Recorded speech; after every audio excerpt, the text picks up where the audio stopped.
ॐ सहनाववतु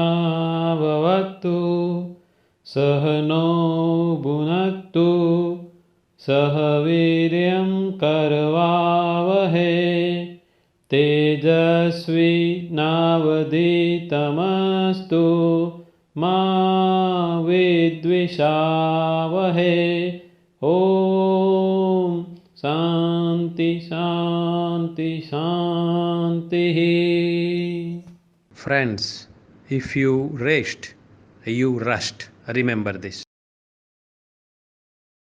hello વિદ્યાર્થી મિત્રો, આપણે સંપૂર્ણ કરી છે વર્ધમાન પેશી, જેની અંદર કોષ વિભાજનશીલતાનો ગુણધર્મ હોય આવી પેશીને આપણે વર્ધમાન પેશીના નામે ઓળખતા હતા.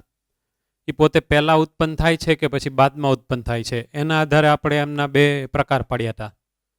જે સૌથી પહેલાં ઉત્પન્ન થતી હોય એને આપણે પ્રાથમિક વર્ધમાન પેશી અને લેટર ઓન એટલે કે પછીથી ઉત્પન્ન થાય એને આપણે દ્વિતીય વર્ધમાન પેશી. એમના સ્થાનના આધારે પણ આપણે એમના ટાઈપ પાડ્યા હતા. એકને આપણે અગ્રસ્ત વર્ધમાન કીધી તો આપણે બીજીને પાર્શ્વસ્થ વર્ધમાન પેશી કીધી. એકના કારણે લંબાઈમાં વધારો થાય, આવી રીતે લંબાઈમાં થતા વધારાને પ્રાથમિક વૃદ્ધિ, એની સાથે સંકલિત એટલે કે પ્રાથમિક વર્ધમાન પેશી.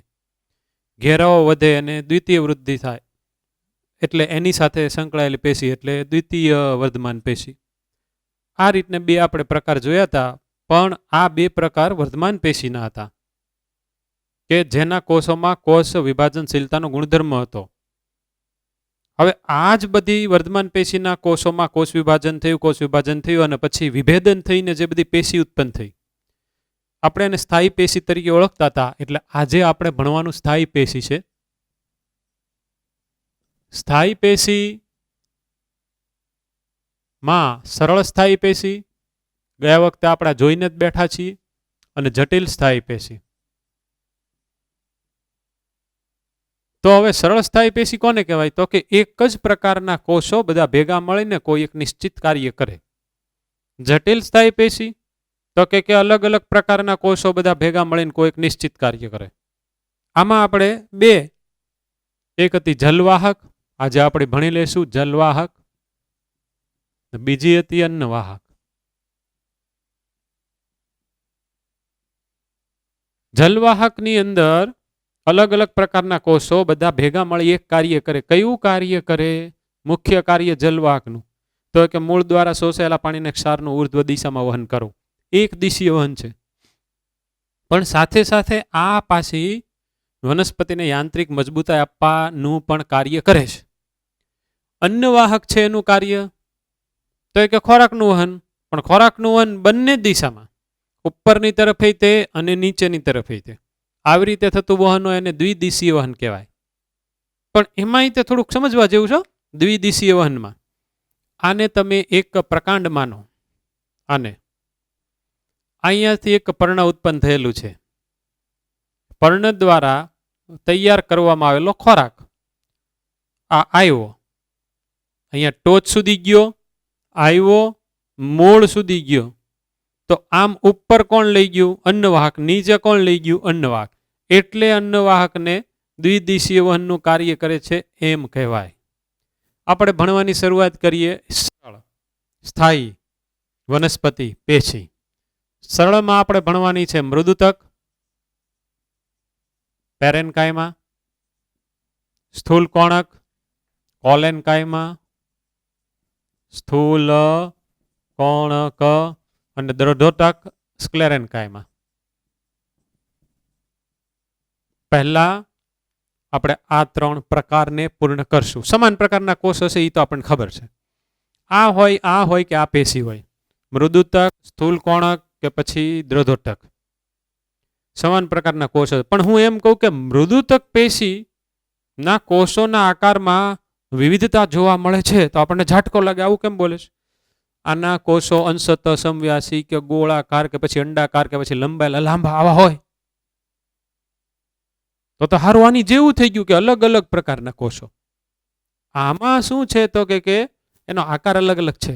પણ ફોર એક્ઝામ્પલ વનસ્પતિનો કોઈ એક ભાગ લઈ લઈએ.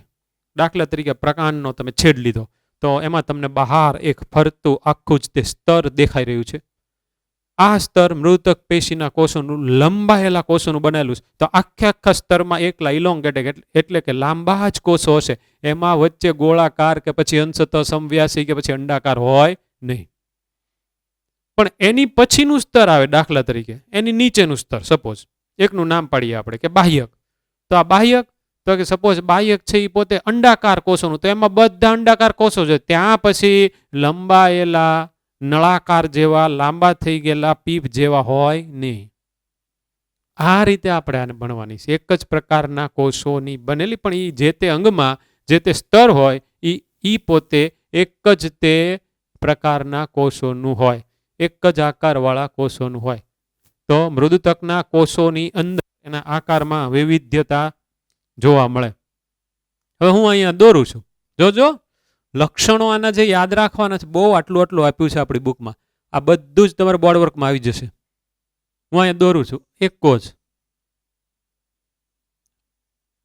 બીજો કોષ. તો પાતળી સેલ્યુલોઝની બનેલી કોષ દિવાલ જ હું અત્યારે દોરી રહ્યો છું કોષને દોરવા માટે. અંદર સ્પષ્ટ કોષ કેન્દ્ર, આ એનો કોષરસ. તો આ પોતે જીવંત છે, એમાં જીવરસ છે, તેથી કરીને જીવંત છે.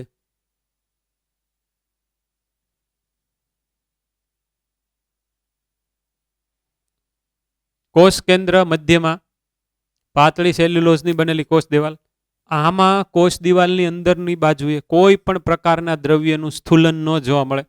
આપણે જ્યારે કોષ દિવાલ કોષવાળા પાઠમાં ભણ્યા હોય ત્યારે સ્થૂલન આપણે ભણ્યા હોય કે અંદરની બાજુએ જો કોઈ પણ ઘટક ગોઠવાય તો એને સ્થૂલન થયું કહેવાય. અત્યારે પાછું આપણે રિવિઝનમાં લઈ લઈએ. એ સ્થૂલનમાં બધા વપરાતા દ્રવ્યો અલગ અલગ પ્રકારના હોય. એમાં મેજોરિટી લિગ્નિન નામના દ્રવ્યનું સ્થૂલન હોય. તો અહીંયા લિગ્નિનનું સ્થૂલન જોવા મળતું નથી. હવે મેં અત્યારે કોષનું એરેન્જમેન્ટ કર્યું. હજી અહીંયા આપણે દોરી નાખીએ. તો આમાં તમે જોઈ શકો છો કે કોષો જ્યાં ગોઠવાય, એક તો કોષો બધા નજીક નજીક ગોઠવાય, પણ એવી રીતને ગોઠવાય કે એમાં આંતરકોષીય અવકાશ જોવા મળે. આ આંતરકોષીય અવકાશ છે. આંતરકોષીય અવકાશ. કોષો ભેગા થાય જે વચ્ચે જગ્યા છે એને આંતરકોષીય અવકાશ કહેવાય. જો આની અંદર દ્રવ્ય હોય તો આંતરકોષીય દ્રવ્ય કહેવાય. આમાં તો એકલા અવકાશ જ છે. ઓકે, હવે આમાં હું આગળ વધું છું. મૃદુતકમાં વનસ્પતિના બધા જ અંગોમાં જોવા મળે. મૂળ, પ્રકાંડ, પર્ણ, પછી પુષ્પ, ફળ, બધાની અંદર જોવા મળે. હરેક જગ્યાએ હોય. આના પાછા પ્રકાર પડે છે. એ આપણે પ્રકાર ભણવામાં નથી, પણ હું તમને 1-2 અત્યારે શીખવાડું. આપણે 11-12 આખા માટે જરૂરી છે. હરિત કણોતક,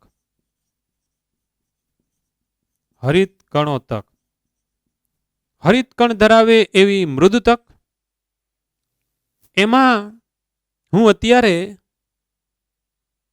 ઇલોંગેટેડ સેલ, આવા લાંબા કોષો દોરી રહ્યો છું કે જે ચુસ્તપણે ગોઠવાયેલા છે. આ એક હરોળ મેં એની દોરી. હવે બીજું સ્તર પણ આપણે દોરીએ.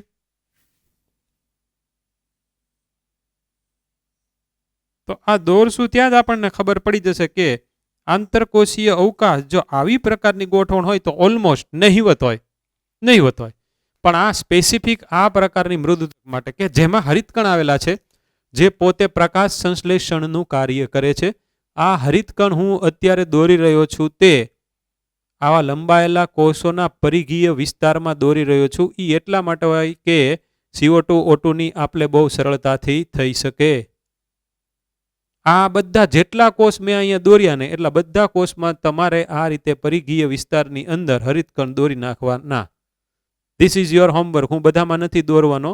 જ્યાં સુધી મારે એનું સમજાવવાનું હાલ્યા કરશે, આ સ્પીચ શરૂ છે ત્યાં સુધી હું આ હરિતકણ ને તમારી સામે મૂકવાનો છું. પછી પાછો બંધ થઈ ગયો. હાલો પૂરું થઈ ગયું એટલે બંધ થઈ ગયું. ઓકે,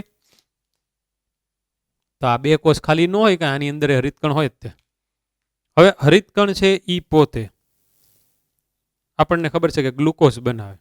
CO2 અને H2O, કાર્બન ડાયોક્સાઇડ અને પાણી બેને ભેગા કરી દે. સૂર્યપ્રકાશમાંથી એનર્જી અને ગ્લુકોઝ ને ઓક્સિજન મુક્ત થાય. આ ઘટનાને આપણે પ્રકાશ સંશ્લેષણના નામે ઓળખીએ. સૂર્યપ્રકાશમાં રહેલી ઉર્જાને ગ્લુકોઝની અંદર એટલે કે ગ્લુકોઝમાં રહેલી ઉર્જામાં રૂપાંતરણ કરે, એટલે કે પ્રકાશ ઉર્જાનું રાસાયણિક ઉર્જામાં રૂપાંતર થાય. તો આ બધા હરિતકણ ગ્લુકોઝ બનાવશે, આ બધા ગ્લુકોઝ બધા ભેગા થઈ જશે અને પછી સ્ટાર્ચ બનશે. તો એ પોતે સ્ટાર્ચ તરીકે ખોરાકનો સંગ્રહ કરશે. એમના બોડી માટે જરૂરી જેટલા ગ્લુકોઝની જરૂરિયાત છે એ બધાનો એ પોતે ઉપયોગ કરશે, વાપરી નાખશે, બાકીનો બધો સંગ્રહ કરશે. તો હારું મૃદુતક પેશીના બધા કાર્યો આવ્યા. એના કાર્યમાં તો કે નંબર 1 પ્રકાશ સંશ્લેષણ, નંબર 2 ખોરાકનો સંગ્રહ, નંબર 3 અમુક ઘટકોનો સ્ત્રાવ કરે. માનો કે આ પેશીકોષમાંથી એને કાંઈક બહાર પાડ્યું, તો બહાર પાડ્યું એને શું કર્યું કહેવાય? સ્ત્રાવ કર્યો, મુક્ત કર્યું. તો આવા બધા એના કામ થયા. હરિતકણો તક હરિતકણ ધરાવે.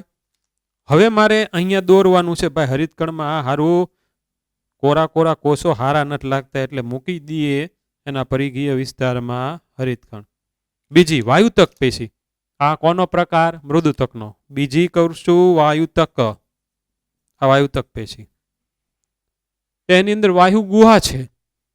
તો એ વાયુ ગુહા કઈ રીતને થાય? તો કે કોષ બધા છૂટા છવાયા, એક કોષ, બીજો કોષ, ત્રીજો કોષ, અને આ કોષોને જોડે એવા આવા બધા પડદા હોય. આવા બધા પડદાને કારણે અહીંયા વચ્ચે જગ્યા થાય. આ જગ્યાની અંદર હવા ભરેલી હોય તો જ આને વાયુ ગુહા કહેવાય ને. તો ભાઈ વાયુતક પેશી ક્યાં હોઈ શકે? વિચારો તો 5-10 મિનિટ. ક્યાં આવી જરૂરિયાત? હવા અંદર ભરાઈ રહે ને સામાન્ય રીતે બધી પેશી તો અંગમાં જ હોય. વિચારો, 15 સેકન્ડ.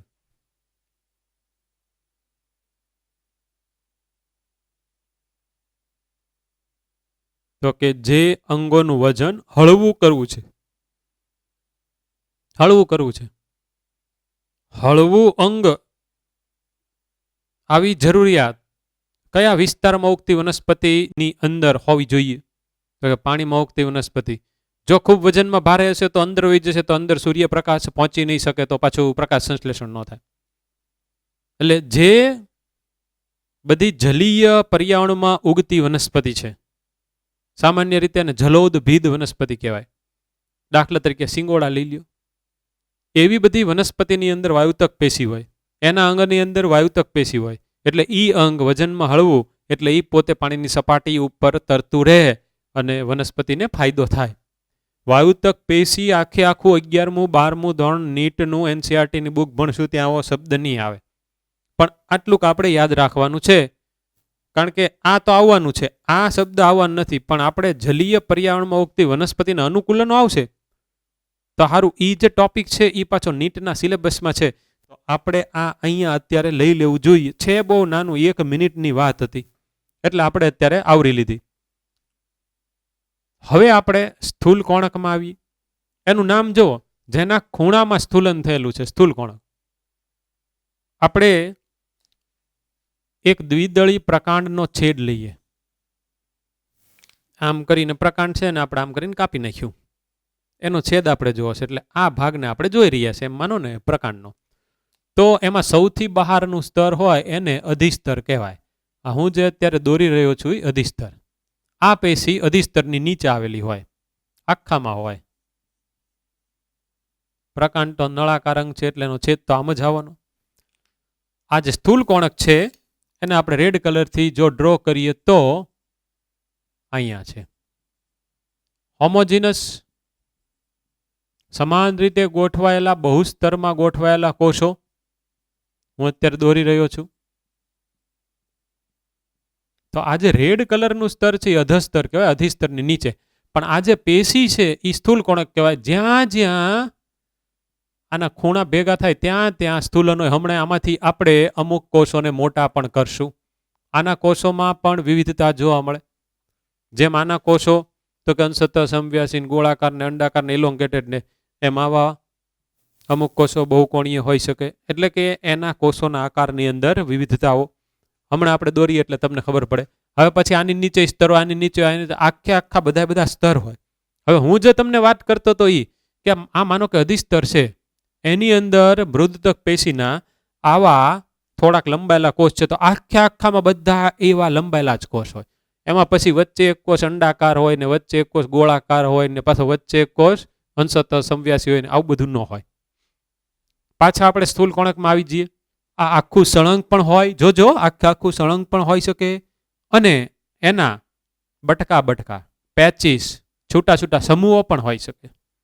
એની લાક્ષણિકતા છે કે સળંગ સ્તર તરીકે હોય અથવા ઈ પોતે છૂટા છૂટા પણ હોય. આમાંથી આપણે અમુક કોષો અત્યારે દોરીએ. જો આ એક કોષ, બીજો કોષ અને ત્રીજો કોષ, 3 કોષ દોર્યા. જોજો વ્યવસ્થિત. એના ખૂણા આગળ સ્થૂલન, અહીંયા સ્થૂલન આપણી ટેક્સ્ટબુકમાં આ રીતે દોરેલું છે. આ સ્થૂલન તરીકે વપરાતા દ્રવ્યોમાં સેલ્યુલોઝ, હેમિસેલ્યુલોઝ કે પછી પેક્ટિન હોય. 3 નામ કીધા, સેલ્યુલોઝ, હેમિસેલ્યુલોઝ અથવા પેક્ટિન. હવે આ છે ઈ મોટી રસધાની. સમજજો, આ તો એની કોષ દિવાલ થઈ ગઈ અને કોષ દિવાલ પછી કોષ રસ પટલે હશે. પણ હવે સમજવા જેવી વાત કે આમાં હરિતકણ જોવા મળે. તો આ ગ્રીન કલરનું છે એ હરિતકણ છે. હું અંદર મૂકી દઉં છું. તો આમાં હરિતકણ જોવા મળે. આ સ્થૂલ કોણક જ છે ને. એટલે દ્વિદળી પ્રકાંડ જો હજી હમણે જન્મ્યું જ હોય અને એનું પ્રકાંડ તમે નાજુક ડેલિકેટ હોય, તમે જુઓ પટલું, તો એ ગ્રીન કલરનું દેખાય. એ પાછળનું કારણ મૃદુતક પેશીમાં હરિતકણો તક નથી, પણ પ્રકાંડ જ્યારે ગ્રીન કલરનું દેખાય એની પાછળનું કારણ કોણ છે? સ્થૂલ કોણક. સ્થૂલ કોણકની અંદર હરિતકણ છે. એમાંથી ગ્લુકોઝ બનશે. એ ગ્લુકોઝનો પાછો કોષ દ્વારા ઉપયોગ થાય. તો ભાઈ જે કોઈ પણ બધા પોષક ઘટો આનો જ્યારે કોષ ઉપયોગ કરે તો એને તમે શું કહેતા એસએસસીમાં? તમારે આવી ગયું પોષક ઘટકોનું અભિશોષણ, પછી કોષમાં, પછી કોષ એનો ઉપયોગમાં લે. એ ક્રિયાને પરિપાચન કહેવાય, એસિમિલેશન. અહીં એવું થાય.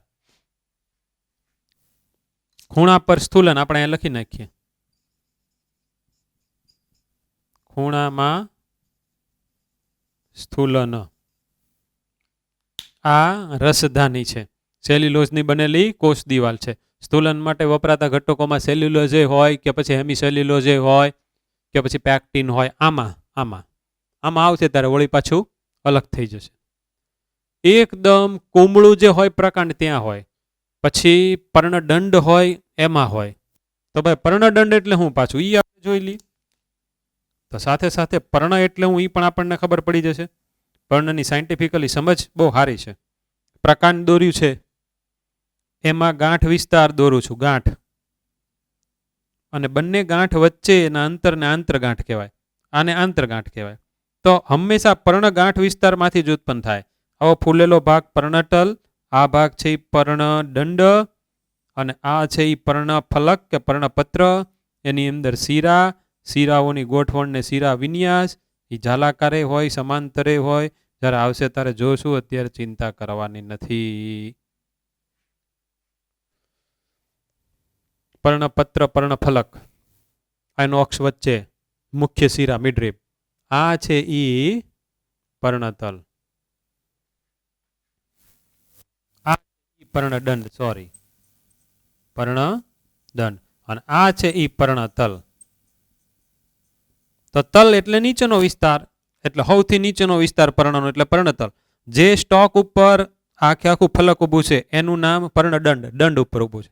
તો નવાઈ લાગશે કે આ આટલો અહીંયાથી શરૂ કરી અને આટલા વિસ્તાર આખાને પર્ણ કહેવાય. આપણે જેને પાંદડું ઇઝ ઇક્વલ ટુ પર્ણ માનીએ એ તો પર્ણનો એક ભાગ છે, એક ભાગ છે.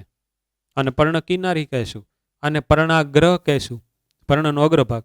એટલે પર્ણની આખી આપણે કુંડળિયાની પછીનો પાઠ જ્યારે આપણે શરૂ કરશું 5મો, ત્યારે કાઢવાની જ છે. પણ આટલું યાદ હોય તો તમને બધાને મજા આવશે. એટલે પર્ણના ઓરિજિનલ ભાગ આ 3 ભેગા થાય ત્યારે બને પર્ણ. અહીંયાથી આપણને ખબર પડી ગઈ તો સારું થયું. તો આ ભાગની અંદર આ પેશી જોવા મળે. બીજી પ્રકાંડની અધિસ્તરની નીચે, આ છે અધિસ્તર છે, અધિસ્તરની નીચે જોવા મળે. આપણે તો દ્વિદળી પ્રકાંડની આખી આંતરિક રચના ભણવાની જ છે. આને જો આપણે બીજું નામ આપવું હોય, જીવંત યાંત્રિક પેશી, જીવંત યાંત્રિક પેશી યાંત્રિક આધાર પૂરો પાડે ને, પોતે જીવંત છે એટલે કે પોતાની અંદર કોષ કેન્દ્ર છે. મૃદુતક જ્યાં આવે જનરલી જીવંત, સ્થૂલ કોણક જીવંત, હવે આવે દ્રઢોટક. એકલો મિકેનિકલ સપોર્ટ યાંત્રિક આધાર આપવાનું જ કાર્ય કરે એટલે એ તો મૃત જ હશે. તો એ મૃત છે એનો મતલબ એમ કે અંદર કોષ કેન્દ્ર નથી, એનો જીવરસ નાશ પામી ગયો. એની બદલે એટલું બધું લિગ્નિનનું સ્થૂલન અંદર થઈ ગયું ને કે એનું પોલાણ એકદમ ઓછું રહ્યું. હવે આ પેશીના જે કોષો હોય એની રચના, એનો વિકાસ, એ પોતે ક્યાંથી ઉત્પન્ન થાય છે, એવી બધી બાબતોને ધ્યાનમાં રાખી અને એના પાછા પ્રકાર બે. એક, દ્રઢોતક તંતુઓ, આખું જ બોલવાનું, દ્રઢોતક તંતુઓ. આ બધા પાછા તંતુઓ કેવા છે એ તો હમણાં આપણે જોશું. અને બીજું કઠકો, સ્ક્લેરેઇડ્સ કહેવાય. સ્ક્લેરેઇડ્સ પહેલા આપણે તંતુ જોઈ લઈએ. સ્પિન્ડલ શેપ, બંને છેડે આવી રીતના અણીદાર. જો આનો આમ છેદ લઈ લઈએ, આમ છેદ લઈ લઈએ, આપણે એને કાપી નાખીએ તો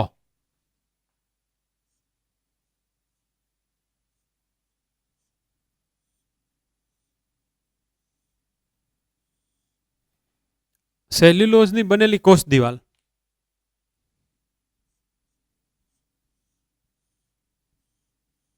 મજા આવી. હાલો હવે આમ ખબર પડી ગઈ કે આમ કરીને બે ભાગ થઈ ગયા.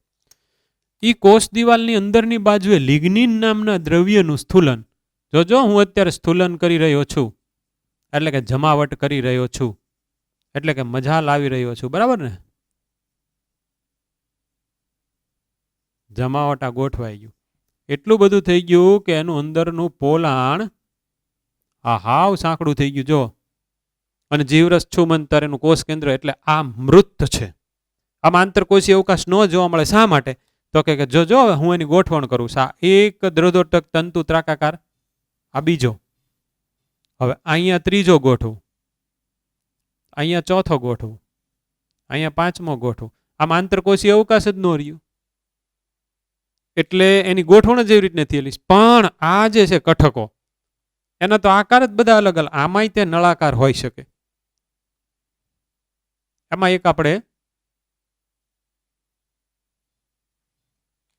સહેજ ગોળાકાર જેવું, પ્યોર તો નહીં, સેલ જ છે, કોષ જ છે, સેલ્યુલોઝની બનેલી કોષ દિવાલ. આમાં આકાર આવો હતો કોષનો, આમાં મેં અત્યારે થોડોક અંશતઃ ગોળાકાર જેવો કરી નાખ્યો.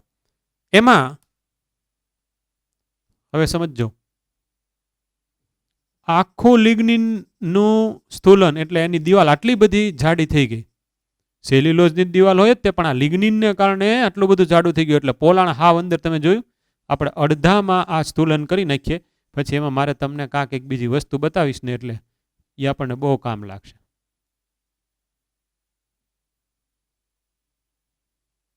આ સ્થૂલન થઈ ગયું, આખામાં તમારે દોરી નાખવાનું, તો એનું પોલાણ એકદમ નાનું થઈ ગયું.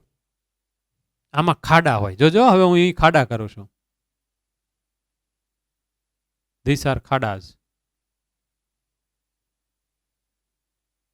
ઓકે, એ ખાડો છે એમ માનવાનું, અહીંયા ખાંચ છે એમ તમારે માનવાનું. એવું આખામાં તમે દોરી નાખો અને પછી તમે ખાંચ દોરી નાખો. તો અહીંયા હું ખાલી આમ વસ્તુ કરી નાખું, આપણે ગ્રીન કલરથી કરી નાખીએ. અહીંયા જે વ્હાઈટ છે એની બદલે આમ હાલ છે ને. હવે તો તમે બધા ડાયા છો, સમજી જાઓ સાહેબ હું કહેવા માંગીશ. કેમ થઈ ગયું? આ બધા ખાડા હોય, આને કહેવાય કઠકો. તમે નાશપતિ ખાધી હોય, તમે ચીકુ તો ખાધા જ હોય ને.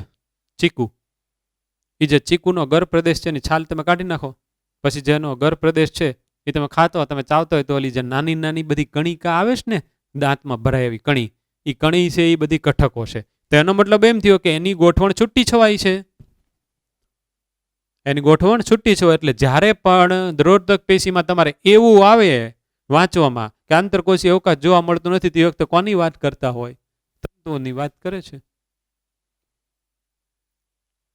આપણે જે બધી આપણે નટ્સ ખાઈએ એના જે બહારના આવરણ હોય આપણે ઉખાડતા હોય, ફોતરા કી એમાંય હોય, ચાના પર્ણોમાંય હોય, પછી જે આપણે લેગ્યુમ્સ જે બધા કઠોળ ખાઈએ છીએ એના જે બીજ હોય એના બીજની બહારની બાજુએ બીજાવરણ, આપણે લાસ્ટ લેક્ચરમાં જોયું હતું, એ બીજાવરણોની અંદર આ હોય.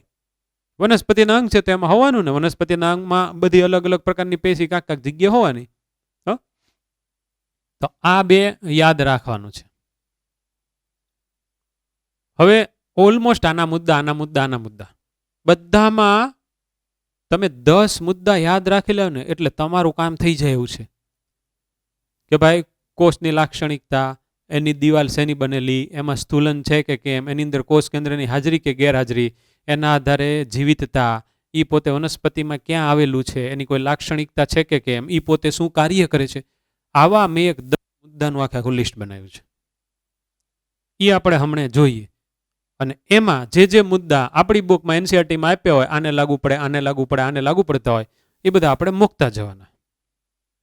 એટલે મસ્ત એક બોર્ડ વર્ક થઈ જાય. એટલે આ તો તમારું અન્ડરસ્ટેન્ડિંગ ક્લિયર કરવા માટે કે ભાઈ તમે આ જો એટલે તમને બધું યાદ આવી જાય. આમાં તમને આકાર યાદ આવે, સેલ્યુલોઝની બનેલી પાતળી કોષ દિવાલ, પછી કોષ કેન્દ્ર એટલે પોતે જીવંત, એમ પછી આમ આંતરકોષીય અવકાશ હોય, કોષોની ગોઠવણ તો કે નજીક થયેલી છે, પછી એનું બધું કાર્ય એની બધું યાદ આવે. તો હું અત્યારે એ તમારી સામે મૂકી રહ્યો છું. આપણી આગળ સ્લાઇડ છે, એ સ્લાઇડ આપણે જોઈએ. તો આપણે જોઈ લઈએ. સરળ સ્થાયી પેશીમાં પહેલી આપણે મૃદુતક. કયા તમારે 10 લક્ષણો યાદ રાખવાના છે? કોષ, કોષની ગોઠવણ, આંતરકોષીય અવકાશ, કોષ દિવાલ અને સ્થૂલન. આ પહેલા 5 થયા. તો માનો કે કોષમાં મૃદુતક માટે પાતળી દિવાલવાળા. વાક્ય કેવું થયું? મૃતક પેશીના કોષો પાતળી દિવાલવાળા હોય છે. હવે આ તો તમારે 11th છે એટલે તમે તો આ જ સીધું યાદ રાખજો. આના આધારે આવા બધા વાક્ય બને. 11thમાં બોર્ડ તો કાંઈ પાછું છે નહીં, હે? એટલે ખાલી આટલું તમે યાદ રાખો તોય હાલે. આપણે તો માર્કની સાથે કન્સર્ન છે, એમસીક્યુ આવડે એની સાથે. કોષની ગોઠવણ ગાઢ સઘન રીતે નજીક ગોઠવાયેલા છે. આંતરકોષીય અવકાશ ધરાવે, અહીંયાથી જોવાનું ધરાવે, બધા પોઈન્ટ તમને અહીંયાથી મળશે છે. પછી કોષ દિવાલ, તો બધાની કોષ દિવાલ આવે પહેલા એટલે એ તો હંમેશા સેલ્યુલોઝ. પછી જો સ્થૂલન આવે તો સ્થૂલન હોય તો પાછા સ્થૂલનમાં વપરાતા દ્રવ્યો કયા હોય આવે. સ્થૂલન તો કે આમાં કાંઈ છે નહીં સ્થૂલન, એટલે અહીંયા ડેશ મારી દીધો. 5 થયા. આને તમે 30 સેકન્ડમાં યાદ રાખી લો. કોષ, કોષની ગોઠવણ ને આંતરકોષીય અવકાશ, પછી કોષ દિવાલ અને સ્થૂલન. આ તમને યાદ રહી જવું પડે સિક્વન્શિયલી, તો તમને 3 શોર્ટ નોટ આવડી જશે. ઓકે, આગળ જાઓ છો. હવે આવે એનો આકાર, પછી આ પેશી પોતે વનસ્પતિમાં ક્યાં સ્થાન ધરાવે છે, એ પોતે જીવંત છે, એની કોઈ જાતની વિશિષ્ટતા હોય તો, અને છેલ્લે એનું કાર્ય. તો આપણે અત્યારે મૃદુતક છે એમાં જોઈ લઈએ આકાર કેવો, સમવ્યાસી, ગોળાકાર, અંડાકાર, બહુકોણીય કે લાંબા લંબાયેલા. આને લાંબા કહેવાય, લંબાયેલા ઇલોંગેટેડ. પછી વનસ્પતિમાં મૂળ, પ્રકાંડ, પર્ણ, ફળ અને પુષ્પ બધામાં. મૂળનું કાર્ય ખબર છે, પાણીને ક્ષારનું શોષણ કરવું ને વનસ્પતિને ટેકો આપવો. પ્રકાંડનું કાર્ય ખબર છે, એના બધા વિવિધ ભાગોની ગોઠવણ કરી સાથે પાણી ક્ષારનું વહન માટે અંદરની બાજુએ જલવા. પછી પર્ણ તો આપણને ખબર જ છે કે એ પોતે પ્રકાશ સંશ્લેષણ કરીને ખોરાક તૈયાર કરે. ફળ એક તો આપણી જેવા માટે કે પછી વનસ્પતિ ઉપર નભનારા માટે આહારનો સ્ત્રોત, પણ એની અંદર બીજ હોય, એ બીજને કારણે પાછું એક નવી વનસ્પતિ ઉત્પન્ન થાય. પુષ્પ લિંગી પ્રજનન માટે છે. જીવિતતા આમાં આપેલું નથી પણ આ કોષ કેન્દ્ર છે એટલે જીવંત, આપણે લખવું જોઈએ જીવંત. વિશિષ્ટતા બધા અંગોમાં અને બધી પેશીની વચ્ચે, એટલે વિશિષ્ટતા તો કે મૃદુતક પેશી પોતે પૂરણ પેશી તરીકે કાર્ય કરે છે. પૂરણ પેશી તરીકે બધી પેશીની વચ્ચે જ્યાં ઈ તો ત્યાં હાજર હોય જ. કાર્ય પ્રકાશ સંશ્લેષણ, સંગ્રહ અને સ્ત્રાવ. પ્રકાશ સંશ્લેષણ અને સંગ્રહ, ગ્લુકોઝ બનાવે પછી જેટલો એને વાપરવાનો એટલો વાપરીને પછી સ્ટાર્ચના સ્વરૂપે સંગ્રહ કરે અને સ્ત્રાવ કરે. અહીંયા કાંક હશે તે સ્ત્રાવનું કાર્ય, બધું આમાંથી જ તમને મળી જાય. પણ આ રીતે યાદ રાખવાનું છે. હવે અહીંયા ખાલી હેડિંગ ચેન્જ થવાનું કયું આવશે? સ્થૂલ કોણક. એટલે પાછા બધા મુદ્દા તો અહીંયાથી જ આવશે. આ આકૃતિ આપણી ટેક્સ્ટ બુકમાં આપેલી મૃદુતક પેશીની. સ્થૂલ કોણકમાં જી આપણે આગળ વધીએ. કોષ હરિતકણ ધરાવે, સીધું લખી નાખ્યું આપણે, અહીંયા બધું મૂકી જ દીધું છે. તેથી કરીને પ્રકાશ સંશ્લેષણ કરે. એટલે દ્વિદળી પ્રકાંડ કે જે કુંબળું છે એ આપણને ગ્રીન કલરનું દેખાય એ શાના માટે અથવા તો શાને કારણે દેખાય છે, 1 2 3 4 ઓપ્શન આપ્યો હોય એની અંદર હરિતકણોત્સક પેશી નહીં સિલેક્ટ કરવાની, એની અંદર સ્થૂલ કોણ આપણે સિલેક્ટ કરવી પડે, કારણ કે સ્થૂલ કોણકની અંદર હરિતકણ છે. કોષની ગોઠવણ નજીક નજીક, અહીંયાથી ખબર પડે છે નજીક નજીક. આંતરકોષીય અવકાશ ગેરહાજર હોય, શું કરવા? ખૂણામાં સ્થૂલન થઈ ગયા. પછી કોષ દિવાલ, આમાં મુદ્દો નથી આપ્યો, ડેશ એટલે ગેરહાજર નહીં સમજતા હો, ડેશ એટલે આપણી ટેક્સ્ટ બુકમાં એ બધા મુદ્દા નથી આપેલા, પણ કોષ દિવાલ તો હાજર હોય અને સેલ્યુલોઝની જ બનેલી હોય. સ્થૂલન સેલ્યુલોઝ, હેમિસેલ્યુલોઝ ને પેક્ટિનનું. આ ખાસ યાદ રાખવાનું, કારણ કે એમસીક્યુ આવશે ને તો આમાંથી જ આવશે, એ વાત ફિક્સ છે. અથવા જીવંત યાંત્રિક પેશી 2, અને ત્રીજું ઈ પોતે ક્યાં હોય? સ્થાન. આ 3. આકાર ગોળાકાર, અંડાકાર, બહુકોણીય. વનસ્પતિમાં સ્થાન દ્વિદળી વનસ્પતિના અધિસ્તરની નીચે. ઓકે. જીવિતતા જીવંત યાંત્રિક પેશી, એનું તમે બીજું નામ યાદ રાખો એટલે આવડી જશે. વિશિષ્ટતા સમાન સ્તર તરીકે કોષોના સમાન અથવા પછી જથ્થા અલગ અલગ, આપણે સમજાતા આ વાત. કાર્ય ખોરાકનું પરિપાચન આવી ગયું, આપણે ખોરાકનું પરિપાચન, ગ્લુકોઝ બનાવે એનો પાછો ઉપયોગમાં લે. પછી પ્રકાંડ અને પર્ણદંડને યાંત્રિક મજબૂતાઈ આપવાનું. પર્ણદંડ મેં અહીંયા તમને કીધું, આને યાંત્રિક મજબૂતાઈ આપે, કારણ કે આને આ જે પર્ણફલક છે એને આની ઉપર ટકવાનું છે ને, એટલે એને યાંત્રિક મજબૂતાઈ આપવી પડશે, એને કાર્ય કરવું પડશે. એટલે તો યાંત્રિક પેશી કીધું, જીવંત યાંત્રિક પેશી. આ જોયું? ખૂણામાં સ્થૂલન, ખૂણામાં સ્થૂલન. એટલે આ બધા પાછા નામ યાદ રાખવાના. આનામાં જીવ રસ્તો હોય જ તે, કારણ કે એ પોતે જીવંત છે એટલે એનામાં જીવ રસ્તો હોવાનો. હવે આવે દ્રઢોટક, નાના અને સાંકડા કોષો. કોષની ગોઠવણ આપેલી નથી, પણ કઠકો હશે છૂટાછવાયા અને તંતુઓ હશે તો એકદમ નજીક નજીક. આંતરકોષીય અવકાશ ન હોય તો આ અત્યારે કોની વાત કરે છે? દ્રઢોતક તંતુઓની વાત કરે છે. કોષ દિવાલ લિગ્નિનના સ્થૂલનથી જાડી, તેના પર થોડા કે વધુ ખાડા. આપણે ઓલામાં ખાડા દોર્યા હતા, પિટ્સ દોર્યા હતા. અને જે પહેલી કોષ દિવાલ હોય એ સેલ્યુલોઝની બનેલી હોય, બરાબર ને? સ્થૂલન લિગ્નિનનું પ્યોર, આપણે જે રેડ કલરનું અહીંયા ડ્રો કર્યું આ લિગ્નિનનું સ્થૂલન. આકાર દ્રઢોતક તંતુ લાંબા અણીદાર. અષ્ટિકોષો એટલે કે કઠકોનું બીજું નામ આવ્યું અષ્ટિકોષો, ખાસ યાદ રાખજો, કઠકોનું બીજું નામ અષ્ટિકોષો. એ પોતે ગોળાકાર, અંડાકાર કે નળાકાર. આપણે જે દોર્યો છે અહીંયા પાછળ ઈ કોણ છે? ગોળાકાર છે. પછી વનસ્પતિમાં ક્યાં હોય?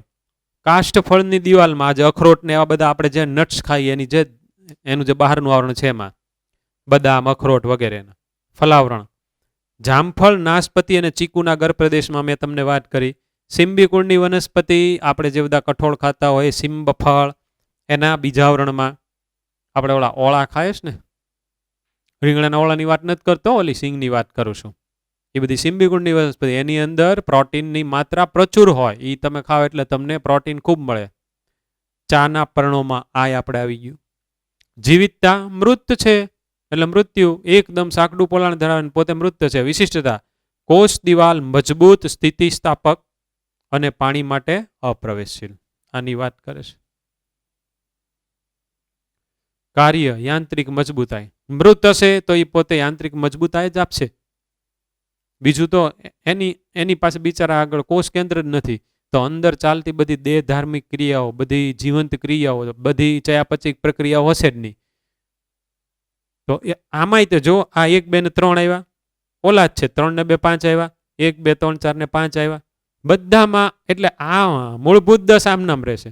હવે તમારે આનું કઈ રીતને કામ કરવું જોઈએ એ હું તમને કહું. તમારે કરવું પડે, વ્યવસ્થિત સમજી લેજો ભાઈ. આ એક ખાનું, આ બીજું ખાનું, આ ત્રીજું ખાનું અને આ ચોથું ખાનું. એક તમારે પહેલું તો પિન પેજ લેવાનું છે આખું, એમાં આવા 4 ખાના કરવાના. ઉપરનું મુખ્ય, અહીંયા લખવાનું મૃદુતક, અહીંયા સ્થૂલ કોણક અને અહીંયા દ્રઢોટક. પછી અહીંયા તમે શું લખશો? સૌથી પહેલું જે હોય કોષ, અહીંયા લખશો કોષ. આ કોષ લખ્યું પછી મૃદુતકમાં જે હોય અહીંયા લખવાનું, સ્થૂળકોણકમાં જે હોય અહીંયા લખવાનું ને આમાં જે છે એ આપણે અહીંયા લખવાનું. દ્રોટકમાં શું આપેલું છે? તો કે નાના અને સાંકડા કોષો. તો અહીંયા તમારે લખવાનું નાના અને સાંકડા. બીજામાં શું લખશો? કોષની ગોઠવણ. આમાં જે હોય આપેલી નથી, પણ આપણને ખબર પડી જાય નજીક નજીક. આપણે અહીંયા લખી નાખવાનું કે તંતુની નજીક નજીક. ત્રીજું આંતરકોષીય અવકાશ. જેમ જેમ આવતા જાય એમ 10 આમ થશે. આ 1 2 3 અને અહીંયા છેલ્લે 10 થશે. અને અહીંયા એ બધા ના પોઈન્ટ થશે. અને પછી આ જે પિન પેજ છે ને એને તમારે ગમે એ ઘરની દિવાલની સાથે ચોંટાડી દેવાનું. એક રૂમ જે હોય ને તમારો ત્યાં, અથવા પછી બાથરૂમમાં પાછળ લગાડી દેજો. રોજ જાવ ને અથવા પછી ઊભા થાવ એટલે દિવાલમાં આમ કરીને જોઈ જવાનું. આપણને મમ્મી એમ કહે હાલો મોહન ખાવા આવજે કે પછી નાથા ખાવા આવજે, એટલે આપણે ઊભા થઈ અને જોવાનું. ઓકે, આ એક મૃદુતકના આ 10 મુદ્દા જોઈને પછી વ્યા જવાનું મનન કરતા કરતા. આ બધી ભણવાની ટેકનિક છે. આવી રીતને બધું આપણે વર્ક કરવાનું છે. જેમ જેમ નવા નવા મુદ્દા ને બધા નવા નવા સબ્જેક્ટ આવતા જશે, બાયોલોજીમાં અંદર કેટલું છે, એમ આવી બધી નવી નવી ટેકનિકો આવતી જશે. આજે પહેલા મેં તમને આ રીતે ભણાવ્યું, પછી આ પાડ્યું, અને યાદ રાખવાની ટ્રીક તો આખી અલગ જ નીકળી. એ પછી તમને ખબર પડી ગઈ ને. તો આપણે દરેક ટોપિકની અંદર આવી લાક્ષણિકતાઓ આવી જ રહી છે. એટલે આ કામ આપણે આવી રીતે યાદ રાખવાનું છે. એટલે હવે આની સ્લાઇડ માટે તમારે ફટાફટ સ્ક્રીનશોટ 1 2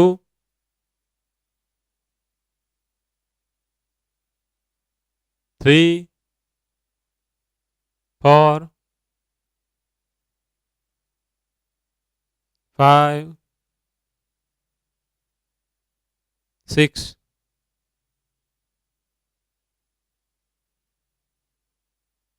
7. ઓકે, હવે આને હું જવા દઉં છું. પાછું આપણે સ્ટાર્ટ કરીએ છીએ જલવાહક પેશી. આપણે અહીંયા જલવાહક પેશી લખેલું જ છે. અન્નવાહક આજે નહીં આવે, ખાલી જશે. તો જલવાહક પેશીના ઘટકો: જલવાહિનીકી, જલવાહિની, પછી જલવાહક, મૃદુતક અને જલવાહક દ્રઢોટક. આ 4 ઘટકોની બનેલી છે. 4 અલગ અલગ પ્રકારના કોષો. આપણે ભણીને જ બેઠા છીએ કે જટિલમાં અલગ અલગ પ્રકારના કોષો. આ બધા ભેગા થઈને કોઈક નિશ્ચિત કાર્ય કરે. તો આ બધાનું મેઇન કાર્ય મેં તમને એવું કીધું, પાણીને ક્ષારનું વહન.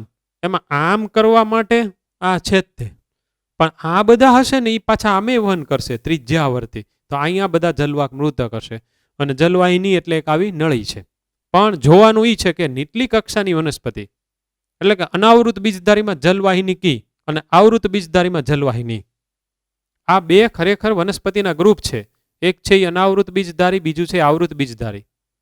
તો ભાઈ અનાવૃત બીજધારી એટલે એવી વનસ્પતિ કે જેના બીજ ખુલ્લા છે, ઢંકાયેલા નથી આવરણથી.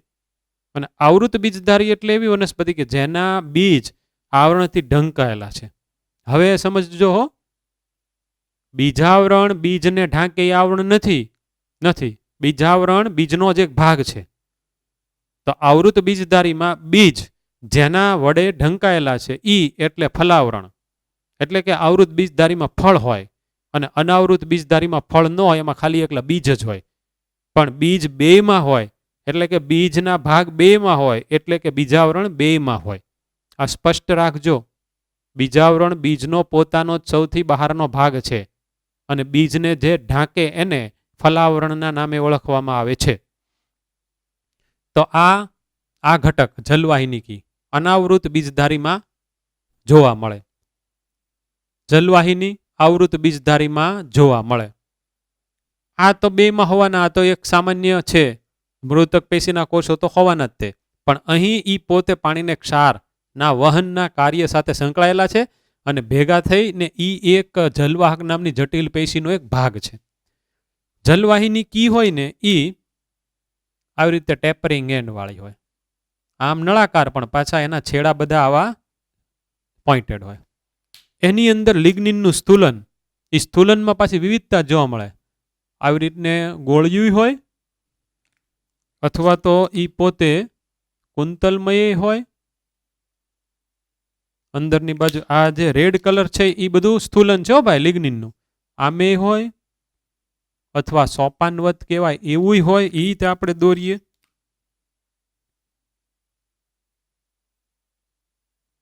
એને આપણે દોરીએ એક્ઝામ્પલ તરીકે આ લિગ્નિન આમ ઓલા પગથિયા જેવું એટલે સોપાનવત કહેવાય એને. આમાંથી એકેય પ્રકાર તમારી ટેક્સ્ટ બુકમાં આપેલો નથી, પણ ખાલી સમજતું તમારે આ બહુ હેલું છે, આપણને ખ્યાલ આવી જાય. અલગ અલગ પ્રકારે એવું આપેલું છે. હવે જે જલવાહિની છે ને એ બહુકોષની બનેલી નલિકામય રચના છે. આની જ જેવું હતું પણ થયું કેવું તમે જોજો. એને આપણે બનાવીએ. લંબાયેલા જ કોષો હતા. આ 1, આ 2 અને 3 આપણે મૂકી દીધા. એક ઊભી હારમાળા ગોઠવાયેલી છે. એની અનુપ્રસ્થ દિવાલ એટલે કે આડી દિવાલ વિઘટન પામી ગઈ. એટલે આ જે આખી નળી બની એને આપણે જલવાહિની કહેવાય. આ નળી થઈ ગઈ આખી શું થઈ ગઈ? જલવાહિની. આય મૃત છે, આય તે મૃત છે, આમાંય તે અંદરની બાજુ આમાં જેમ છે ને સ્થૂલન એવી રીતના આમાંય તે સ્થૂલન તો હોય જ તે. પણ પાણીને ક્ષારનું વહન આમાંથી ઝડપી અને વધુ થાય, આમાંથી ધીમે ધીમે થાય અને ઓછી માત્રામાં થાય. એ આપણે સમજી શકીએ કારણ કે આખી નળી થઈ ગઈ, આમાં વચ્ચે અવરોધ જ નથી. આની જેવા મારે બધા કોષો મૂકવો હોય તો અહીં એક મૂકવો પડે, આમાં તો એકમાંથી બીજામાં, બીજામાં ત્રીજામાં, એમ જતા ધીમે ધીમે ને વાર લાગે. આમાં તો વચ્ચે અનુપ્રસ્થ દિવાલનું વિઘટન જ થઈ ગયું એટલે સીધે સીધી ભૂંગળી જ થઈ ગઈ. સો ભૂંગળી ઇઝ જલવાહિની. ખ્યાલ આવી ગયો. જલવાહક મૃદુતક એને હું આ રીતે અહીંયા ડ્રો કરું છું. આ જલવાહક મૃદુતક. આ એક જ જલવાહક પેશીમાં જીવંત કોષો છે. એની અંદર ખોરાકનો સંગ્રહ થયેલો હોય સ્ટાર્ચના સ્વરૂપે. આમાં હોય સ્ટાર્ચ, આમાં હોય ચરબી, આમાં હોય ટેનિન જેવા દ્રવ્યો. આ ખાસ યાદ રાખવાનું MCQ માટે છે જલવાહક મૃદુતકમાં. બીજું આ પોતે રે પેરેન્કાઇમા એટલે કે ત્રિજ્યાવર્ત રીતે ગોઠવાયેલા બધા મૃતક પેશીના કોષો. એક્ઝામ્પલ આપું છું જોજો. અહીંયા હું કોષો આમ કરીને ગોઠવી નાખું આમ. આ જ બધા છે. તો આમાંથી પાણીને ક્ષારનું વહન તો આમ થવાનું છે. મૂળિયું અહીંયા છે, પ્રકાંડની ટોચ આમ છે, પણ આમ પાણીનું વહન થશે એને કહેશું આપણે ત્રિજ્યાવર્તી. કિરણ મૃદુતક કહેવાય આને. શું કહેવાય? કિરણ મૃદુતક. રે એટલે કિરણ, પણ ઈ ખાલી ત્રિજ્યાવર્તી વહન સૂચવે છે. આમ આખું પ્રકાંડ છે માનો.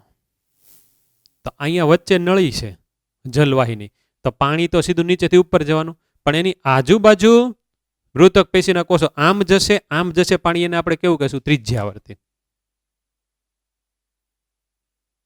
આમ જશે, આમ જશે, આમ જશે,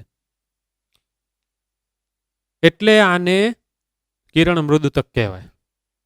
એમાંય જ્યારે ખાસ કરીને દ્વિતીય વૃદ્ધિ આવશે ત્યારે આ હજી થોડુંક વધારે તમને સ્પષ્ટ છે. આમાં તો એટલી બધી આપણે જરૂરિયાત છે નહીં. તો તમારે અત્યારે એવું માનવાનું છે કે આ અહીંયા એક નળી પડી હોય, અહીંયા પાછી બીજી હોય, એની આજુબાજુ આવા બધા કોષો હોય, પ્લસ એમાં આવા દ્રઢોટક તંતુઓ હોય. આ તંતુની અંદર પડદા હોય તે ન હોય. માનો કે આપણે અહીંયા દોરી આવી રીતના, તો આ છે એ પડદો છે. તો આ બધા છે એ પોતે પડદા યુક્ત હોય, પડદો છે, ધરાવે ન પણ ધરાવે. એટલે કે પડદા યુક્ત કે પછી પડદા વિહીન પણ હોય. આડો પડ્યો છે અનુપ્રસ્થ રીતે. તો આમાં પાછા બધા વચ્ચે વચ્ચે વચ્ચે વચ્ચે વચ્ચે વચ્ચે પડ્યા હોય. જો એક બીજી અહીંયા આની જેવી નળી અહીંયા ડ્રો આપણે કરીએ. આ એની દિવાલો જોજો. હવે બંનેની દિવાલ માં વચ્ચે પરફોરેશન એટલે કે ત્યાંથી વિઘટન થયું, તો એકબીજાની સાથે કનેક્ટિવિટી થઈ ગઈ.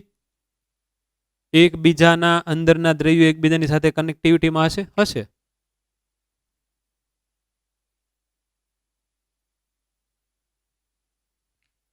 જલવાહિની દોરી છે.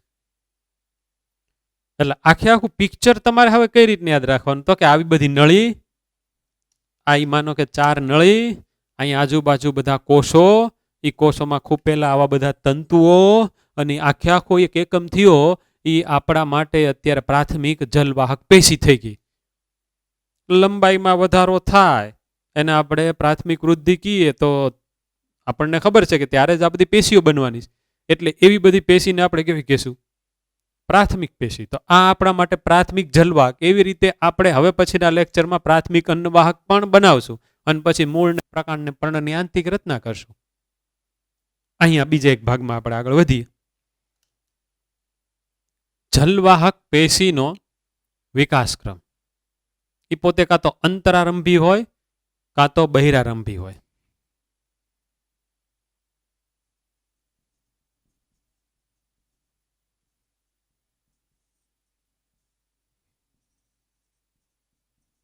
અંતરારંભી, બહિરારંભી. અંદરથી ઉત્પન્ન થતું થતું બહાર આવે અને બહારથી ઉત્પન્ન થતું થતું અંદર આવે. એ આપણને શેના આધારે ખબર પડે એ તમે જરાક સમજી લેજો. પહેલા અહીંયા સામાન્ય વસ્તુ સમજાવું છું કે આ જે જલવાહિની છે, આ જલવાહિની જોજો ભાઈ, એને હું અત્યારે દોરી રહ્યો છું. આ એક વાહીપુલ આપણે કરી નાખ્યા, આપણે લાસ્ટ લેક્ચરમાં જોયું હતું. આ જલવાહિની ને મેં અહીંયા દોરી, જેનો વ્યાસ ઓછો છે, જેનો વ્યાસ ઓછો છે, પછી થોડોક વ્યાસ વધારે છે, પછીનો વ્યાસ વધારે છે. તો હંમેશા જ્યારે આ પેશી બનતી હોય ત્યારે પહેલી જે જલવાહિની ઉત્પન્ન થાય એનો વ્યાસ ઓછો જ હોય. એને આદિદારુના નામે ઓળખવામાં આવે છે. આદિદારુ.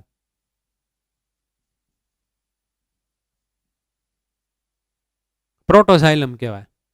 અને જેનો વ્યાસ વધારે હોય કે જે બાદમાં ઉત્પન્ન થાય છે એને અનુદારુ કહેવાય. અનુદારુ. તો પહેલા ઉત્પન્ન આ થાય અને એ અહીંયાથી ઉત્પન્ન થતું થતું આમ બહાર જાય ને આજુબાજુની સાઈડમાં આ બધા કોષો ને એવું બધું, એટલે એને આપણે આવી રીતને મૂકી દઈએ. ઓકે. તો આ છે એ કેન્દ્ર વિસ્તાર છે, આ છે એ પરિઘીય વિસ્તાર છે. તો ભાઈ આ 1, 2, 3 છે, એમાંથી હું તમને એમ પૂછું કે આરંભ ક્યાંથી થયો, તો તમે એમ કહેશો કે કેન્દ્રથી. અને પછી એ આરંભ થતો થતો બહાર આવ્યો તો અંદરથી આરંભ થયો, એટલે આને અંતરારંભી કહેવાય. અંતરારંભી. એન્ડાર્ચ. સામાન્ય રીતે દ્વિદળી પ્રકાંડની અંદર જલવાહક પેશીનો વિકાસક્રમ અંતરારંભી હોય. હવે એ હું અહીંયા દોરી નાખું એટલે હમણાં તમને ખબર પડી જશે.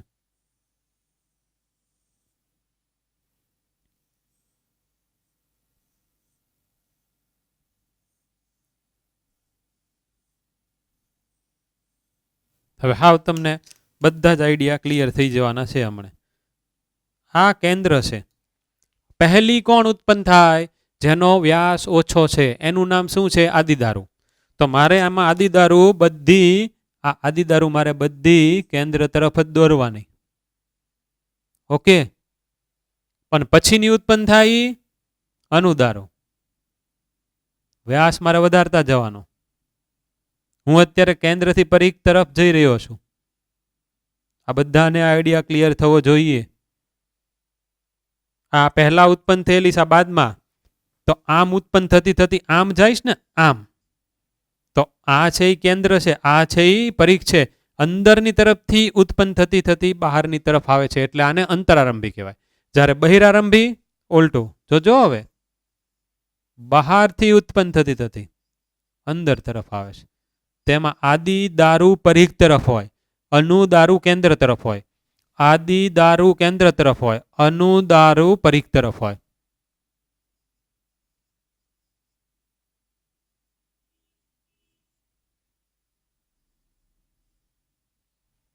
આમાં આ પહેલા ઉત્પન્ન થાય. ઉત્પન્ન થઈને કઈ બાજુ આવે છે? તો કે કેન્દ્ર તરફ. ઉત્પન્ન ક્યાંથી થઈ? બહારથી. એટલે કે આરંભ ક્યાંથી થયો? બહારથી. એટલે એને શું કહેવાય? બહિરારંભી વિકાસક્રમ. આ બધી પ્રાથમિક જલવાહક છે. તો અમુક અંતરારંભી વિકાસક્રમ, અમુક બહિરારંભી. સામાન્ય રીતે બહિરારંભી હોય ને એ મૂળને લાગુ પડે, અને આ છે એ સ્પેશિયલ દ્વિદળી પ્રકાંડ માટે છે. જ્યારે આપણે દ્વિદળી પ્રકાંડનો છેદ લેશું એટલે આને પાછું હજી વ્યવસ્થિત 1 રો 2 રો 3 રો ની અંદર ગોઠવશું એટલે તમને ખબર પડી જશે.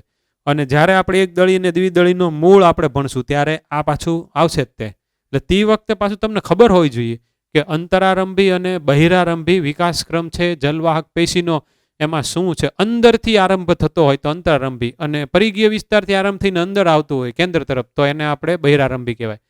પણ એમાં પહેલું કોણ ઉત્પન્ન થાય? વ્યાસ ઓછો એને આદિદારું. આ ખાસ યાદ રાખવાનું. વ્યાસ ઓછો એને આદિદારું કહેવાય. તો એ જલવાહક પેશીમાં આવેલી આ એક જલવાહિનીનો ઘટક જ છે, બીજું કાંઈ નથી કે જેનો વ્યાસ ઓછો છે. ઓકે, તો આ આખું થયું વર્ક જલવાહક પેશીનું. આને તમારે આ મુજબ જ યાદ રાખવાનું. પહેલા આવા 4 ભાગ કરી નાખ્યા, દરેકની લાક્ષણિકતા, દરેકની ફિગર, અને પછી છેલ્લા જે ભાગ છે એની અંદર આ વસ્તુ કરી નાખ્યું એટલે ઈઝી થઈ જશે. ઓકે, તો આનો એક તમે સ્ક્રીનશોટ પાડી લ્યો. હવે તો સ્ક્રીનશોટની આપણને છૂટ્યું છે.